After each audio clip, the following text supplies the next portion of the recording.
Distribution in like to different, and that is very important. क्यों ये important है भाई इतना? क्योंकि इसमें लगता है बेगर्स मेथड। क्या? Beggars method. हाँ, बेगर्स मेथड। ये फर्स्ट टाइम हुआ, स्लाइड के बाद स्लाइड ही आई, टाइटल स्लाइड के बाद टाइटल स्लाइड ही आई, तो अपने आप में समझ जाओ ये कितनी कीमती चीज है। ठीक है ना? एक्चुअल में क्या, बेगर्स मेथड को मल्टीनोमियल थ्योरम के तरीके से समझाया जाता रहा, और ये बहुत डिफिकल्ट हो जाता था स्टूडेंट्स के लिए खास तौर पे, क्योंकि मल्टीनोमियल थ्योरम में उसका इतना हाथ नहीं था। क्यों नहीं था? उसका लॉजिक भी ये था कि मल्टीनोमियल थ्योरम जो है एक तरह से आउट है एडवांस लेवल पे। जब एडवांस लेवल पे आउट है तो मेंस लेवल के लिए उतनी ज्यादा कोई लोग तैयारी नहीं करते थे। तो मल्टीनोमियल के अंदर हम एक सेट ऑफ क्वेश्चंस के, set of standard of questions से आगे नहीं जाते थे, जबकि हमारे को यहाँ बहुत इस लेवल पे ले जाना पड़ता था। और क्वेश्चन का साइज भी बड़ा थोड़ा ऐसा मॉन्स्टर टाइप का हो जाता ना, देखते ही दिमाग खराब हो जाता, क्वेश्चन छोड़ देता था। अब इसका एक इतना आसान तरीका निकाला गया, ठीक है, कि लोगों ने खट से क्वेश्चन कर लिए। जैसे इस बेगर्स मेथड में जाने से पहले मैं आपसे बड़ी कॉमन सी एक बात पूछता हूं। सपोज ये एक किसी का फॉर्म है, फार्म है, फार्म, ठीक है, ये किसी का फार्म है, माने किसी का खेत है, ठीक है। I need to divide it in 3 parts. मैं अगर इसे 3 पार्ट्स में डिवाइड करना चाहता हूं तो मेरा क्वेश्चन है how many walls will be needed. कितनी दीवारों की जरूरत पड़ेगी अगर मैं इसे, इस खेत के 3 हिस्से करना चाहता हूं तो। कॉमन सेंस का क्वेश्चन है, बहुत कॉमन सेंस का। अगर मैं इसके 3 हिस्से करना चाहता हूं तो कितनी दीवारें खड़ी करूं?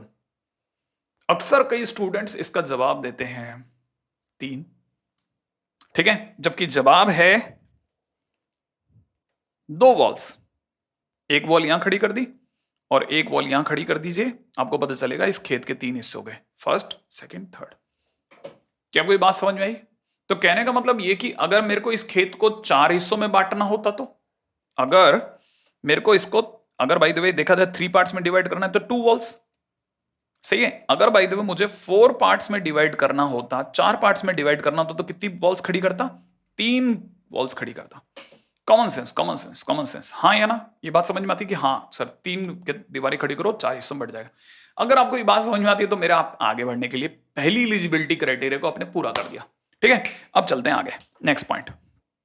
बेगर्स मेथड में आगे क्या चीज है वो समझने के लिए पहले ऑब्जेक्टिव एक मैं आपको एक एग्जांपल देता हूं। जैसे सपोज करो मेरे पास में 10 कॉइन्स है ना, उनको मेरे को 3 भिखारियों में बांटना है। सारे कॉइन्स आइडेंटिकल है, ठीक है, 10 आइडेंटिकल कॉइन्स हैं, 2-2 रुपए के सिक्के हैं, 5-5 रुपीज के सेम सिक्के हैं, उनको 3 भिखारियों में बांटना है। कौन से? ये रहे, देखो, ठीक है। अगर देखा जाए तो ये हमारे को 10 सिक्के हैं, ठीक है, दिख रहे हैं, ये 10 कॉइन्स हैं, इनको मेरे को 3 भिखारियों में बांटना है। आगे बढ़ते हैं, ठीक है। अगर मुझे इन 10 भिखारियों में बांटना है तो पहले मैं क्या करूंगा, एक तो 10 भिखारियों में ऐसे बांटू। 3 सबसे सही तरीका क्या है, मैथमेटिकल तरीका क्या है? मैं क्या करूंगा, मैं आसपास से कहीं से या जेब में इन 10 सिक्कों के सिवा 2 नकली सिक्के भी लेके जाऊंगा, क्योंकि मेरे को कितनों में बांटना है? 3 में। मैंने बताया था ना अभी 3 हिस्सों में बांटना, तो 2 वॉल्स खड़ी करो। तो मैं आपकी और वॉल की जगह पर बिल्कुल दिखने वाले सेम टू सेम नकली सिक्के लेके जाऊंगा और उन्हें कहीं पर भी इन जगहों पे फंसा दूंगा। 10 सिक्कों के बीच में अपने 2 नकली सिक्के फंसा दिए, 2 फेक कॉइन्स फंसा दिए, दिख रहे हैं आपको? तो मैं स्टेप भी बताता जा रहा हूं, 2 फेक कॉइन्स को फंसा दो। फंसाते ही क्या हुआ, ये 10 सिक्के मेरे लिए कितने हो गए? 12। सामने मेरे 3 भिखारी खड़े हैं, 3 बेगर्स खड़े हैं। अब मेरे को इन 12 सिक्कों को 3 में बांटेंगे, जिसमें बेगर भी जानता है कि ये जो येलो वाला सिक्का है बेकार है, वो फेंक देगा, ठीक है, बाकी असली सिक्का अपनी जेब में रख लेगा। तो जैसे असली सिक्का अपनी जेब में रखेगा तो एक्चुअल मेरे लिए दुनिया की नजरों में 12 बटे, लेकिन एक्चुअल में मेरे लिए कितने बट रहे हैं? मेरे लिए 10 ही बट रहे हैं, राइट है। तो मेरा धंधा ख्याल है वो एक इशू नहीं है। अब क्या करो, सुनो, देखो, पहला क्या करते हैं, सबसे पहले हम लोग ये जो पहला जो भी बैगर है उसको इतना पार्ट दे देते हैं, भाई ये जो येलो सिक्का है इसके ऊपर का तू रख ले, ठीक है, इसको दे दिया फर्स्ट बैगर को। अब दूसरा येलो सिक्का है ना, उसके साथ वाले को पूरे को उठाएंगे और उठा करके दूसरे वाले को दे देंगे, सेकंड बैगर को दे देंगे, दे दिया। अब आते हैं तीसरे सेट में क्या करेंगे, ये जो बचे हुए हैं सारे के सारे हम तीसरे को दे देंगे एज इट इज। तो एक्चुअल में हमने डिस्ट्रीब्यूशन कहां तक करा? हमारा डिस्ट्रीब्यूशन यहां तक हो चुका है। तीसरा तो ऑटोमेटिकली ऐसा ही चला गया, माने हमने अभी तक डिस्ट्रीब्यूट कर दिया। जो बच गया उसे एजेटिव देना है। अभी कोई डिस्ट्रीब्यूशन के लिए दिमाग लगाने की जरूरत नहीं है। दिमाग हमारा तब तक काम कर रहा था जब तक हमने कहा ये नकली सिक्के के ऊपर वाला चल भाई फर्स्ट बैगर, इस नकली सिक्के के ऊपर वाला ये सेकंड बैगर। नाउ जो रिमेनिंग है वो एजेटिव दे दिया। अभी कोई डिस्ट्रीब्यूशन नहीं रहा, डिस्ट्रीब्यूशन हो गया था, सेकंड टाइम तक हो चुका था, तो थर्ड वाला तो उठाएंगे और एजेटिव दे देंगे। समझ रहे हैं आप? हाँ, इसका मतलब ये कि डिस्ट्रीब्यूशन सिर्फ दो जनों का हुआ है, दो पार्ट ही हुए हैं, तीसरा तो ऑटोमेटिकली हो गया। जो बचा था वो तो रिमेनिंग है, वो डिस्ट्रीब्यूट थोड़ी ना हुआ है। तो दो बातों पे ध्यान देना है। पहला, जितने पार्ट्स में डिवाइड करना है उससे एक कम सिक्के इंट्रोड्यूस कराओ। जैसे मान लो अगर भाई 4 भिखारी में बांटना होता तो मैं 3 फेक सिक्के इंट्रोड्यूस कराता। सही है? अच्छा, अब यहां पे भी एक और बात सुनो, बड़ी इंटरेस्टिंग सी बात। अगर देखा जाए तो मैंने ये कुल मिलाकर के 12 सिक्के 2 भिखारियों में बांटे। अरे 2 बेगर्स में तो बांटे, तीसरा तो फ्री था। ठीक है, तो एक तरह से ये मेरे लिए अगर कोई पूछेगा कि how many ways I have taken to do all this thing, ये अगर भाई भिखारियों में बांटने के लिए मेरे कितने नंबर ऑफ वेज लगे, तो मेरे तरह से आंसर होगा कि number of ways of selecting 2 beggars. क्योंकि मैंने ये सिक्का किसको दूं, चल तेरे को दे देता हूं, ये सिक्का किसको दूं, चल तेरे को दे देता हूं, और तीसरा चल तू ले जा। ऐसे तो होता ना मेरे दोस्त। तो अगर देखा जाए तो हमने क्या किया, हमने सिलेक्शन जो बेगर्स का करा कब तक करा, फर्स्ट 2 तक, तो रिमेनिंग थर्ड तो एज इट इज दे दिया। तो हमने बेगर्स का सिलेक्शन तो किया ही नहीं ना थर्ड वाले के लिए। तो एक तरह से देखा जाए तो number of ways of selecting 2 beggars for the distribution of 12 coins is 12C2। लेकिन 12C2 अंदर से 10 रियल प्लस 2 फेक C2। अब जरा ध्यान से देखो, ये 2 को क्या मैं 3 - 1 लिख सकता हूं? 3 बेगर्स में बांटना तो 3 - 1, और नीचे वाले 2 को भी क्या मैं 3 - 1 लिख सकता हूं? लिख सकता हूं। सही है? इससे मेरे दिमाग में एक बढ़िया चीज चली, क्या कि अगर बाय द वे 10 अगर 10 ना होकर के n सिक्के होते और सामने p बेगर्स होते, तो n सिक्कों को p बेगर्स में बांटने का तरीका होता n + p-1 cp-1। क्या आप ये बात पकड़े? हाँ सर, हाँ सर। ओ गजब, ये बढ़िया चीज है, तो शानदार है। बस आप ऑडियो ऑन रखना, बाकी तो सब कहानियां आपके पकड़ में आ रही है, आपको पता नहीं है। हाँ, अब इसमें एक चोट बताता हूं, इसमें क्या गड़बड़ हो सकती है। गड़बड़ ये हो सकती है, इसका एक सेकंड केस और है, ध्यान से सुनना। ऐसा भी तो हो सकता है कि जब आपके हाथ में जो 10 सिक्के थे और आप जब 2 नकली सिक्के डाल रहे थे, रैंडमली डाल रहे थे, तो बाई चांस जल्दबाजी में वो दोनों सिक्के जो फेक थे, वो दोनों सिक्के गलती से एक साथ चले गए। हां, ऐसा भी तो हो सकता है, दोनों सिक्के चिपक गए।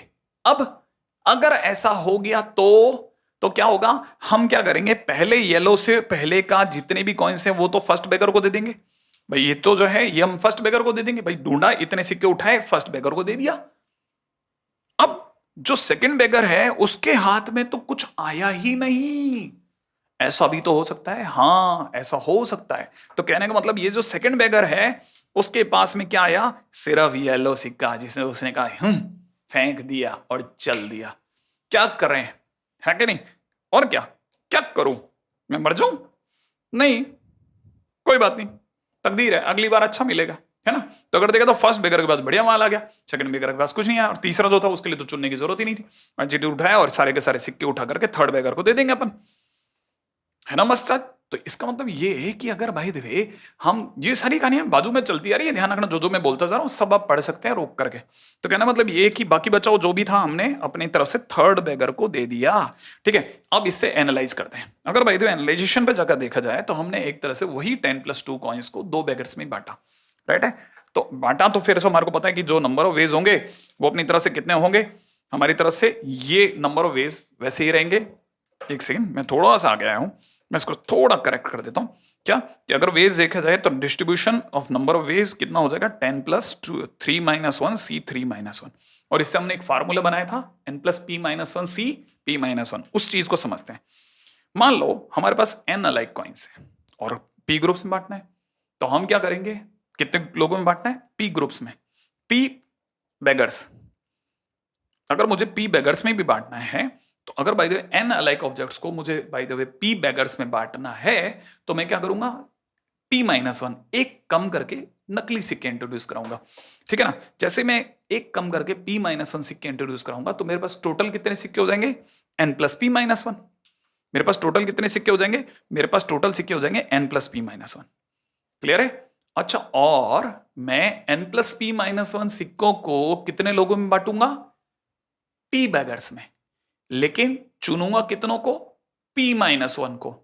क्यों? क्योंकि आखिरी सेट तो एज इट इज देना है, याद है ना? तो कहने का मतलब ये कि I have to distribute among p-1 people, though I know that I will distribute among p people, but still मुझे तो p-1 लोगों को देना है। जैसे उसमें बटेगा अपना काम हो जाएगा। कहने का मतलब ये कि total number of ways will be n+p-1 c-1। इसमें वो केस भी शामिल है जब गलती से कोई दो सिक्के चिपक सकते हैं। क्लियर है ना? ऐसा भी केस हो सकता है जिसमें कोई दो सिक्के चिपक जाएं और किसी को कुछ ना मिले। तो हम ऐसे केस में बोलते हैं कि जो हमने डिस्ट्रीब्यूशन किया उसका तरीका था नन, वन और मोर वाला। नन, वन और मोर वाला। कहने का मतलब हो सकता है किसी के हाथ में कुछ ना है, किसी के पास में एक या उससे ज्यादा है। ठीक है? वन और मोर, नन, वन और मोर वाला केस रहा। हो सकता है किसी हाथ में कुछ भी नहीं है।